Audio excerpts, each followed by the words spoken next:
Rozpustné vitamínové doplnky majú podporiť ľudské zdravie a dodať do ľudského tela chýbajúce užitočné látky. Bublinkové zdravé nápoje však môžu byť hotovou pohromou pre vaše zuby. Vedci zistili, že sú často tak kyslé, že môžu spôsobiť rovnakú škodu ako sladené sítené nápoje. Každodenné pitie rozpustných vitamínových nápojov môže oslabiť zuby a vystaviť ich zubnému kazu. Tvrdia to britskí zubári. Problém je podľa nich v tom, že ľudia si vo všeobecnosti dávajú pozor na sladkosti. Súvislosť medzi cukrom a zubným kazom je dobre známa. Londýnsky zubár dr. Druyan si pred istým časom všimol trhliny a praskliny na sklovine jednej z jeho pacientiek. Preto sa začal zaujímať o jej stravovacie návyky. Zistil, že každé ráno pije ovocný džús a po raňajkách si vždy vyčistí zuby. A práve v tom je problém. Mnohí ľudia začínajú deň ovocnými džúsmi, energetickými alebo vitamínovými nápojmi. Väčšina z nich má vysokú kyslosť, takže poškodzujú sklovinu. Následné čistenie zubov môže dielo skazy len dokončiť. Niekedy je to také zlé, že treba vytiahnuť nerv zo zuba. Je to mimoriadne bolestivé a nerv sa zničí. Štúdia Helsinskej univerzity potvrdila, že rozpustné vitamínové nápoje môžu naozaj poškodzovať zuby. Zubnú sklovinu narúša predovšetkým kyselina citrónová.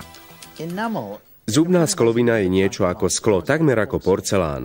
Keď poškriabete povrch a preniknete pod tento povlak, pod ním je to o čosi mäkšie. Je tam zubná hmota a tá je mäkšia ako sklovina.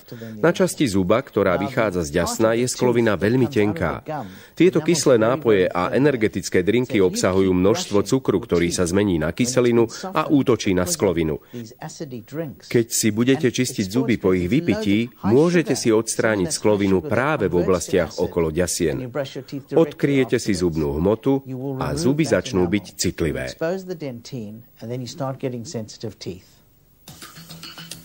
Podľa zubárov sa tento problém objavuje čoraz častejšie.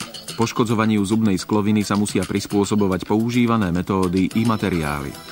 Výskumy dánskych vedcov okrem toho ukázali, že vitamínové nápoje vyplavujú zo zubov minerály, oslabujú ich a zvyšujú ich pôrovitosť.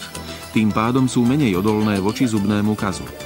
Neznamená to však, že by sme sa mali vitamínových doplnkov vzdať. Treba však mať na pamäti, že hneď potom si nemôžeme čistiť zuby.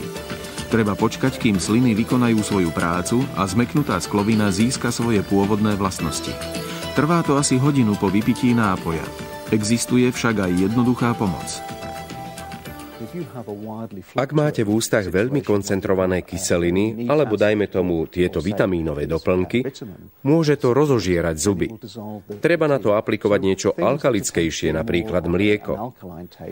Chcem tým povedať, že potraviny ako mlieko alebo syr pomáhajú neutralizovať kyslosť v ústach.